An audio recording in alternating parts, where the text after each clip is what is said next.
میرے شوہر کی وفات کے بعد ساس نے دیور سے شادی پر مجبور کرنا شروع کر دیا۔ میں نے آج تک اپنے دیور کو نہیں دیکھا تھا اور شوہر سے محبت بھی بہت تھی، اس لیے شادی سے مسلسل انکار کرتی رہی۔ ایک دن تنہا ہو گئی، ساس نے میرے بیٹے کو چھین لیا اور بولی تب تک نہیں ملے گا جب تک نکاح نہیں کر لو گی۔ روتی دھوتی میں نے نکاح کر لیا تو وہ مجھے لے کر گھر کے پچھلے حصے میں بنے کمرے کی طرف گئی۔ اندر داخل ہوتے ہی میری روح لرز گئی، کیونکہ وہاں تو رسیوں سے باندھ کر میرا نام ایشل ہے۔ میں ایک غریب گھرانے سے تعلق رکھتی تھی۔ میرے والد ڈرائیور تھے، وہ دوسرے شہر میں رہتے ہیں۔ ہم تین بہنیں ہی تھیں۔ اماں جان نے ہم سب کی بہت اچھی تربیت کی تھی۔ وہ ہمیں ہر قدم پر نئے انداز سے سب سکھاتی تھیں۔ میں سب سے بڑی تھی تو اس لیے میں ان کے ساتھ گھر کے کام کرواتی۔ میں اسکول میں تھی جب اماں جان کی طبیعت خراب رہنے لگی تھی۔ میں نے اسکول جانا چھوڑ دیا تاکہ اماں جان کو کام نہ کرنا پڑے۔ اپنی بہنوں کی پڑھائی میں مدد کرتی تھی۔ صبح سے رات ہو جاتی تھی مگر کام ختم نہیں ہوتے تھے۔ ایک روز ابا گھر آئے تو میں برتن دھو رہی تھی۔ وہ میرے پاس باورچی خانے میں ہی چلے گئے۔ ایشل، تم نے اسکول کیوں چھوڑا؟ وہ میرے پاس کھڑے پوچھنے لگے۔ اب میں جواب سوچنے لگی، کیونکہ اگر اماں کی بیماری کا کہتی تو وہ کسی نہ کسی طرح ملازمہ کا بندوبست کر دیتے، جس سے ان کی مشکل زندگی میں اور زیادہ مشکلات آتی۔ اس لیے جھوٹ بولا۔ ابا روز روز اسکول نہیں جایا جاتا، بس اسی لیے، اور ویسے بھی میں اماں کے ساتھ رہنا چاہتی ہوں۔ وہ میری بات سن کر مطمئن نہیں ہوئے مگر پھر بھی سر پر ہاتھ رکھتے چلے گئے۔ میں رات کو اماں کے پاس بیٹھی تھی، ان کے پاؤں دبا رہی تھی۔ جب انہوں نے مجھے کہا میرے پاس آؤ، میں ان کے قریب چلی گئی تو وہ میرا ہاتھ پکڑ کر بولی، تیرا مقدر بہت اچھا ہوگا، دیکھنا سب بہترین ہوگا۔ انہوں نے محبت سے کہا، جیسے ہر ماں بیٹی کو کہتی ہے، مگر مقدر ہر کسی کا اچھا ہو یہ ممکن نہیں۔ انہیں کیا پتا تھا کہ ان کی بیٹی کی زندگی میں کتنے طوفان رہتے ہیں، کیا کیا ہونا ہے۔ انہیں کیا پتا تھا ان کی بیٹی کا راستہ کانٹوں سے بھرا ہے اور کتنی مشکلات آنی ہیں۔ وہ مجھے ہمیشہ دعا دیتی کہ میں کامیاب بنوں اور میں ہمیشہ مسکرا کر انہیں دیکھتی۔ میں نے کبھی نہیں سوچا تھا کہ ماں کی دعائیں بھی قبول نہیں ہوتی۔ وقت گزرتا جا رہا تھا، یہی اس کا کام تھا۔ میں تھرڈ ایئر میں تھی جب اچانک اماں کی طبیعت ناقابل فراموش حد تک خراب ہو گئی۔ ہسپتال لے کر گئے۔ میں، میری بہنیں، ہم سب بہت پریشان تھے۔ ابا جی پہنچ رہے تھے مگر بارش کی وجہ سے راستے بند ہو گئے۔ ساری رات گزر گئی، اگلی صبح کسی قیامت سے کم نہیں تھی جب ڈاکٹر نے آ کر اماں کی ہمیشہ کے لیے بچھڑ جانے کی خبر دی۔ میں اپنی بہنوں کو کیسے سنبھالتی؟ میں تو خود گر چکی تھی۔ آسمان سے زمین پر منہ کے بل ماں کے بچھڑنے کا غم بہت بڑا ہوتا ہے۔ ابا جی 2 گھنٹوں میں پہنچ چکے تھے۔ اس کے بعد باقی رسم ادا کی گئی۔ اب ہم تینوں کے رہنے کا مسئلہ تھا۔ ابا جی کے مالکوں نے انہیں الگ گھر دے دیا اور ہمیں وہاں جانا تھا۔ دل کسی صورت راضی نہیں تھا مگر دل کی کس نے سننی تھی؟ بھلا دل کی بھی سنی جاتی ہے؟ زندگی جس طرف لے جائے جانا پڑتا ہے، یہی ہمارے ساتھ ہوا۔ روتے اداسی سے گھر چھوڑ کر اجنبی شہر کی طرف روانہ ہوئے۔ وہاں پہنچتے رات ہو گئی تھی۔ جب ہم وہاں پہنچی تو ابا جی ہمیں سیدھا گھر لے گئے۔ وہ کوئی الگ گھر نہیں تھا بلکہ حویلی کی پچھلی طرف کوٹیج تھا۔ یوں کہا جائے کہ ملازمین کی رہائش کے لیے تعمیر ہوا ایک کمرے کا چھوٹا سا گھر تھا۔ دروازہ اس کے ساتھ ہی چند قدم کے فاصلے پر بالکل ویسا ہی ایک اور تھا۔ مجھے وہاں سے خوف سا محسوس ہوا۔ میں جلدی سے ابا کے پاس پہنچی۔ ابا جی ہمیں اندر لے گئے۔ وہاں ایک چھوٹا سا کچن اور ساتھ ہی واش روم تھا۔ چھوٹا سا لاؤنج صحن میں نہیں تھا۔ مجھے وہاں جاتے ہی عجیب سا محسوس ہو رہا تھا۔ میں اندر اطلاع دے دوں کہ میں آ چکا ہوں تم سب کو لے کر، تب تک تم لوگ بیٹھو، میں کھانا لاتا ہوں۔ ابا یہ کہہ کر چلے گئے۔ میں ان دونوں کو لیے کمرے میں گئی، جہاں داخل ہوتے ہی قدم واپس لینے پڑے۔ یہاں تو بہت مٹی ہے، ہم آرام کہاں کریں گے؟ چھوٹی ثانیہ نے منہ بناتے کہا، فکر نہیں کرو، بجو سب صاف کر دیں گی۔ چند لمحوں کے لیے تم لوگ اس صوفے پر بیٹھ جاؤ، میں نے مسکرا کر کہا، حالانکہ میرا جسم تھکاوٹ کی وجہ سے ٹوٹ رہا تھا۔ پھر بھی بڑی بہن تھی، کیسے انہیں کہتی کہ ساتھ کام کرواؤ، یہ جانتے ہوئے کہ وہ بہت تھک چکی ہیں۔ میں نے دوپٹہ کھول کر کمر سے باندھا اور کمرے میں داخل ہوئی۔ آدھا گھنٹہ مجھے صفائی کرنے میں لگا، تب تک ابا جی بھی کھانا لے کر آئے۔ मैं वॉशरूम में गई, मुंह हाथ धोने। अभी नल खोला ही था कि पानी चंद कतरों के बाद बंद हो गया। मैंने अब्बा जी को बताया कि पानी नहीं है, तो वो मोटर चलाने गए। हैरत की इंतहा ना रही जब मोटर चलने के बाद भी पानी का एक कतरा नहीं निकला। मैंने फिर अब्बा जी को पुकारा और खुद बाहर निकल गई। अब्बा जी ने जाकर नल खोला तो तेजी से पानी गिरने लगा। वो मुझे मुंह धोने का कहते चले गए। उस वक्त जान निकल गई जब मेरे अंदर कदम रखते ही पानी फिर बंद हो गया।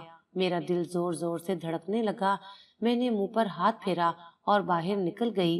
अजीब हो रहा था, डरो खौफ से हाथ पैर कांप रहे थे। क्या हुआ ईशल, तुम इतना कांप क्यों रही हो और मुंह हाथ क्यों नहीं धोया? अब्बा जी ने परेशान होकर पूछा। कुछ नहीं अब्बा जी, बस सर्दी लग रही है। मैंने दूसरा जुमला नजरअंदाज कर दिया। अब्बा जी कुछ देर मुझे देखने के बाद खाना खाने लगे। उसके बाद हम तीनों कमरे में चली गईं, जबकि अब्बा जी वहीं लाउंज में पड़े सोफे पर नीम दराज हो गए। कमरे में आए बहुत देर हो चुकी थी। काफी देर तक मैं यूं ही छत को देखती रही। कुछ तो अजीब था वहाँ।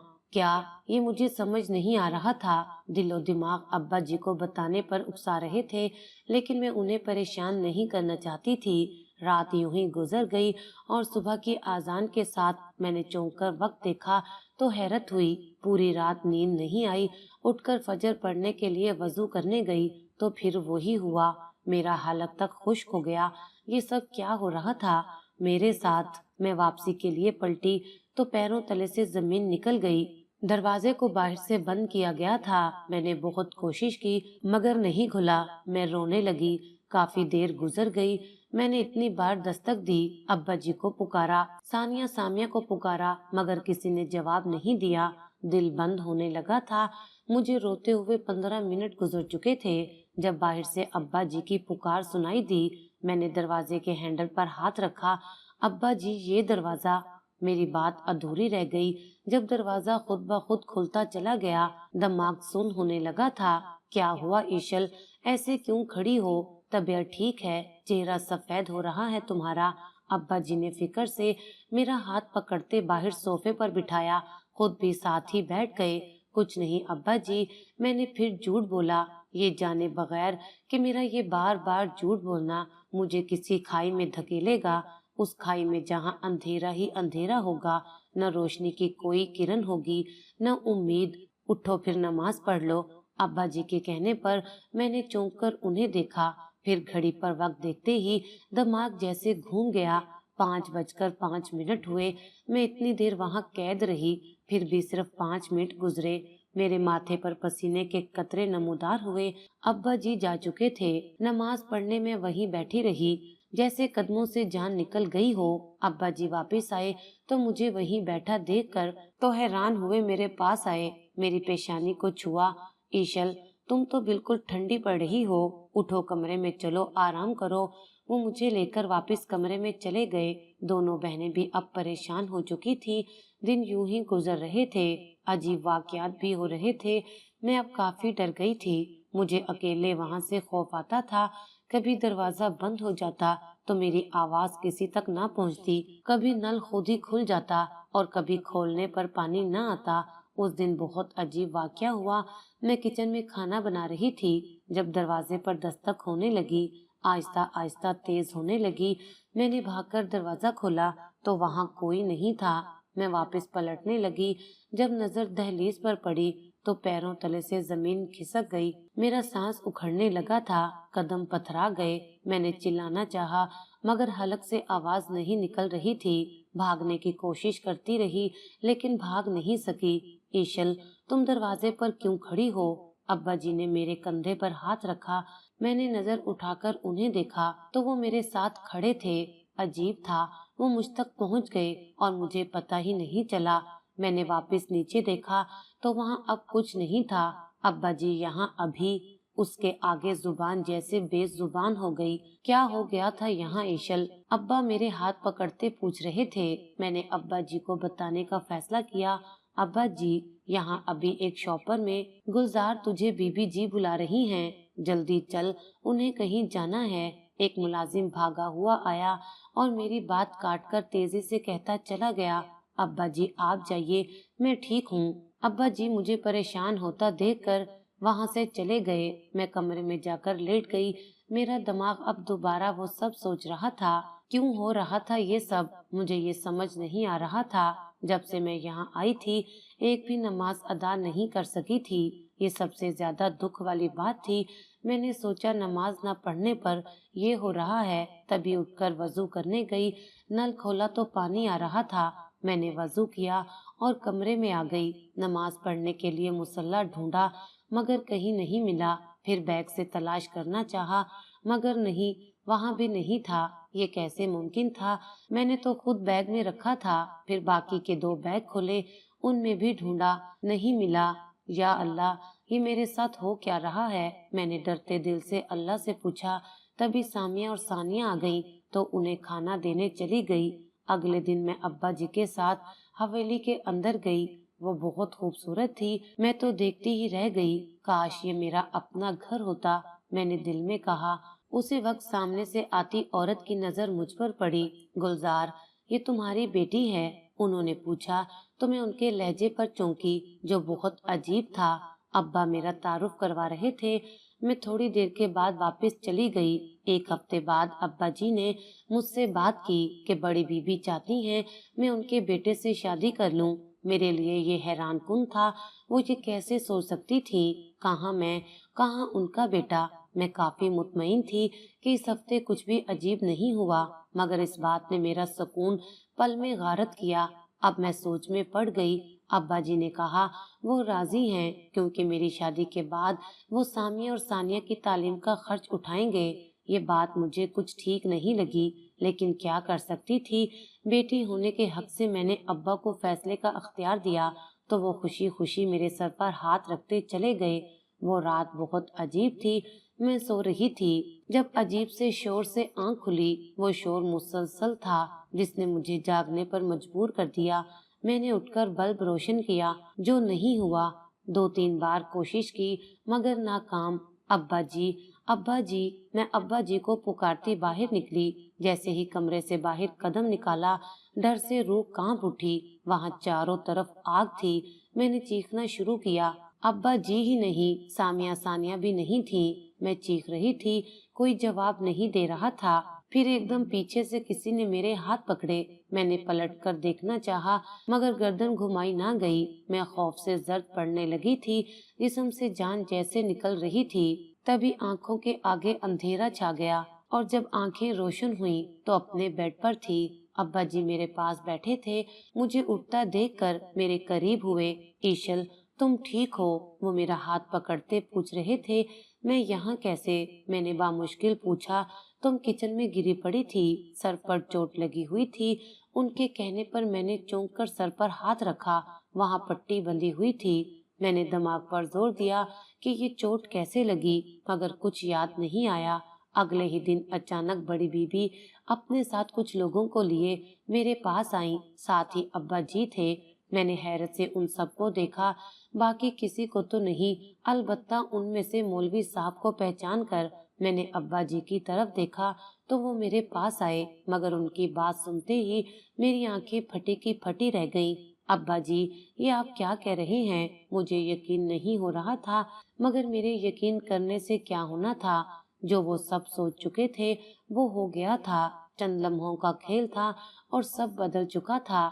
मैं ईशल गुलजार से ईशल शाहजेब बन चुकी थी। कितना अचानक हुआ था ये सब, मुझे यकीन नहीं हो रहा था। मुझे बीबी जी अपने साथ हवेली ले गई। छोटी सरदारनी को छोटे सरदार के कमरे में छोड़ आओ, उन्होंने एक मुलाजमा से कहा तो वो मुझे एक कमरे में ले गई। वो कमरा बहुत बड़ा था। मैंने चारों तरफ देखा तो हैरान रह गई। बिल्कुल टीवी ड्रामों में नजर आने वाले महलों के कमरों की तरह था। सामने ही एक बड़ी सी तस्वीर लगी थी जो यकीनन शाहजेब की थी। मैं बेड पर बैठ गई। न जाने कब आंख लगी और कब शाहजेब कमरे में आए।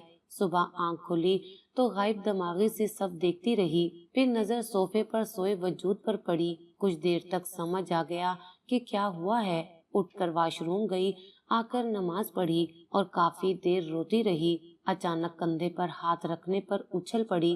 पीछे शाहजेब खड़े थे। रो क्यों रही हो? अच्छा निकाह की वजह से? क्या मैं इतना बुरा हूँ? आखिरी बात उन्होंने मुस्कुराकर कही। मैंने नफी में सर हिलाया तो फिर वो दोबारा बोले। वैसे ही मैंने आहिस्ता से कहा, देखो मैं समझ सकता हूँ, सब बहुत अचानक हुआ, मैं इस पर शर्मिंदा हूँ। उसके बाद वो काफी देर तक मुझसे बातें करते रहे, जिससे मैं बहुत हद तक मुतमईन हो गई थी। मुझे डर लगता था, मगर फिर अपने ससुराल वालों की मोहब्बत से बहुत जल्द उन सब के साथ घुल मिल गई और हम सब बहुत खुश रहने लगे। अब मेरे साथ वो सब हादसात नहीं होते थे जिस पर मैं सब भूलने लगी, इस बात से बेखबर कि अभी तो शुरुआत थी। मेरी शादी के कुछ ही अरसे बाद जब मेरे यहाँ बेटे की पैदाइश हुई तो सबको बहुत खुशी हुई। मेरे शोहर हद दर्जा खुश थे, मगर ये खुशी ज्यादा अरसा ना रही। अभी 7 महीने ही हुए थे। एक दिन अचानक ही मुझे वो खबर मिली जो मेरे लिए कयामत थी। मैं लड़खड़ाती हुई बची थी, आंसू रवानी से बहने लगे थे। दिल ये बात मानने को इनकारी था। ऐसे कैसे हो सकता है? मेरा दिल बार बार यही कह रहा था। बहुत बुरा हुआ था। वो एक ऐसा एक्सीडेंट था जिसे मैं कभी भुला नहीं सकी। वो एक्सीडेंट जिसमें मेरे शोहर की मौत हो गई। मेरे हमसफर ने मेरा साथ छोड़ दिया। उनकी मौत मुझ पर कयामत की तरह थी। हमसफर का साथ छूट जाए, वो भी हमेशा के लिए, ये दुख ऐसा होता है कि इंसान इस दुख से नहीं निकल पाता। मेरे लिए इस दुख से निकलना मुश्किल तरीन था, क्योंकि मेरे शोहर ने मुझे इतनी मोहब्बत दी थी कि मुझे हर जगह वही नजर आता। यूं लगता जैसे मजाक हो या कोई डरावना ख्वाब। मैं हर वक्त रोती रहती, सिसकती रहती, किसी चीज का होश ना था। यहाँ तक कि मुझे अपने बेटे की भी खबर नहीं थी। कमरे में गुम उनकी यादों के शहर में रहती। मेरे ससुराल में मेरी सास, देवर और 2 नंदे थी। देवर का मैंने सिर्फ सुना था, कभी देखा नहीं था। ये मेरे लिए हैरत की बात थी। और सबसे बड़ी बात जो शादी के बाद मैंने महसूस की, मेरे ससुराल में ना तो कोई मेरे देवर का जिक्र करता और ना कहीं कोई उसकी तस्वीर थी। मैंने कई बार शाहजेब से पूछा तो उन्होंने हर बार बात बदल दी। मैं पहले पहल बहुत परेशान रही कि कोई कैसे अपनी औलाद को यूं दूर रख सकता है। पहले मुझे लगता था शायद उससे कोई गलती हुई है जिसकी वजह से सब उनसे नाराज हैं। इसीलिए कुछ दिन सोचने के बाद मैंने घर में उनका जिक्र करना शुरू कर दिया। मुझे उस वक्त अजीब लगता जब मेरे जिक्र पर मेरे ससुर उठकर चले जाते। यूं ही दिन गुजरने लगे थे। मैंने बहुत दफा अपनी नंदों से भी बात करने की कोशिश की, मगर वो भी शाहजेब की तरह बहाना बनाकर बात बदल देती। और सास का तो अजीब हाल था, वो हर बार मुझे डांटने लगती। एक बार तो हद ही हुई, उन्होंने मुझ पर मेरी इसी बात पर हाथ उठा दिया। मैं पत्थर की मूरत बनी उन्हें देखती रही। कोई कैसे अपने बेटे से, अपने जिगर के टुकड़े के साथ ये सब कर सकता है? उससे इतनी नफरत कि उसका नाम सुनना भी बाप छोड़ दे, माँ को भी नागवार गुजरता हो। उस दिन के बाद शाहजेब ने मुझे सख्ती से मना कर दिया कि मैं उस बारे में कोई बात ना करूं। शाहजेब की मौत के बाद मेरी सास का रवैया मुझसे बदलने लगा था। वो अब कभी सख्ती से डांट देती तो कभी नरमी से बात करती। मुझे हैरत थी, मेरी बड़ी नंद की शादी होने वाली थी, मगर उसकी शादी में अभी वक्त था। मेरी नंद हर वक्त मुझे समझाती रहती। वो मुझसे अजीब सी बातें करती जिनकी मुझे कुछ समझ ना आती। मैं तो अभी तक ये मानने को इनकारी थी कि शाहजेब नहीं है। ऊपर से उसकी बातें, मेरा दिमाग जैसे काम करना छोड़ रहा था। एक दिन मैंने अपनी सास और बड़ी नंद को बातें करते सुना। मेरी नंद कह रही थी, वक्त के साथ मान ही जाएगी, अम्मा तू फिक्र ना कर, मुझे पता लग चुका था वो मेरी बात कर रही हैं। तभी मेरी सास बोली, अब क्या हो सकता है, यूं रोने धोने से वो वापस थोड़ी ना आ सकता है। इस तरह रोकर खुद को हल्कान करके ये खुद को ही तकलीफ दे रही है ना। अपने बेटे का ख्याल है, न ससुराल की परवाह है। अगर इसे कुछ हो गया तो मासूम बच्चे का क्या होगा? मेरी सास दुख से कह रही थी। मुझे उनकी बातों की समझ नहीं आ रही थी। समझ तो तब आई जब आधी रात को मेरे बेटे की तबीयत खराब हो गई। मेरी लापरवाही की वजह से वो बीमार हो गया था। 2 दिन अस्पताल में रहने के बाद हम घर वापस आए। मैंने उसके बाद खुद को संभाल लिया और इस मुश्किल से निकलना आसान नहीं था, मगर यहाँ भी नंदों की मोहब्बत काम आई। ससुराल वालों की मोहब्बत ही थी जिसकी वजह से मैं जल्दी इस सदमे से निकल आई। मुझे अपने बेटे के लिए जीना था। मैंने खुद को संभाल लिया। एक दिन मैं अपने कमरे में बैठी थी जब सास मेरे पास आई और बातें करने लगी। फिर अचानक वो मेरे हाथ पकड़ते हुए बोली, ईशल तुम मेरे छोटे बेटे से निकाह कर लो।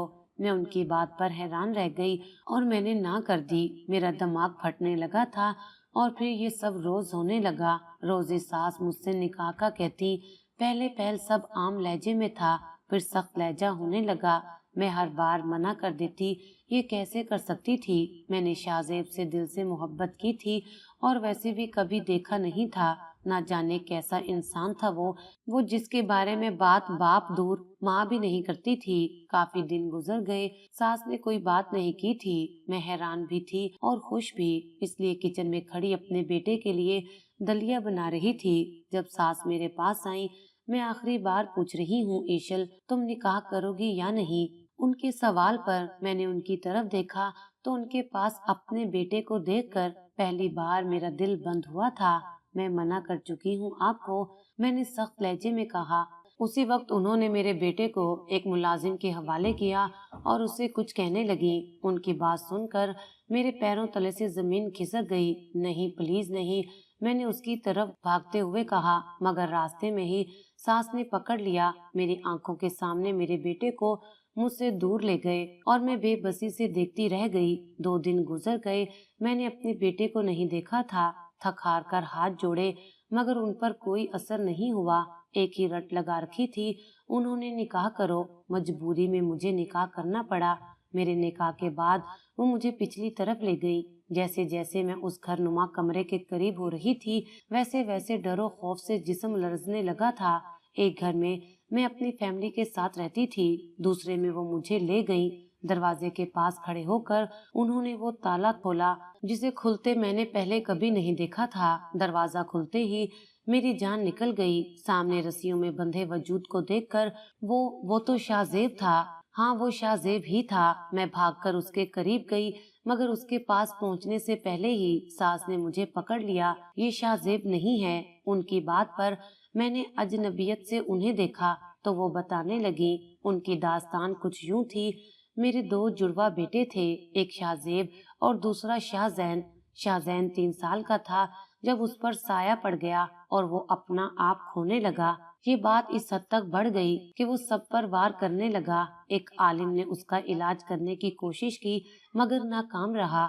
उसने उसे इसी छोटे से घर में कैद कर दिया। फिर एक और आलिम ने इलाज शुरू किया तो कुछ अरसे बाद उन्होंने कहा, इसका निकाह कर दो किसी ऐसी औरत से जो एक बेटे की माँ हो, फिर वो ठीक हो सकता है। इसलिए शाहजेब की शादी उन्होंने मुझसे की और फिर एक बेटे की पैदाइश के बाद शाहजेब मुल्क से बाहर चला गया और धोखे से तलाक के पेपर्स मुझसे साइन करवा लिए और फिर वो सब ड्रामा किया। ये सब सुनकर मैं पत्थर की हो गई थी। मतलब वो सब कुछ सिर्फ एक खेल था। मैं कुछ ही दिनों में वहाँ से अपने बेटे को लेकर निकल आई। अब्बा जी को सब बता चुकी थी। हम सब वहाँ से सिंध आ गए और अब तक यही हैं। मेरी बहनों की शादी हो चुकी है। मैं अभी भी अपने बेटे के सहारे जिंदा हूँ, वरना वो सब जानकर तो मेरा मरने को दिल कर रहा था। लेकिन ये जिंदगी है, जीनी पड़ती है, चाहे दिल करे या ना करे। क्या मैंने शाहजैन और उसके घर वालों को छोड़कर गलती की है या नहीं? कमेंट सेक्शन में जवाब जरूर दीजिएगा। अगर आपको हमारी ये वीडियो अच्छी लगी हो तो इसे लाइक करें, शेयर करें और मज़ीद अच्छी अच्छी वीडियोस देखने के लिए हमारा चैनल सब्सक्राइब करें।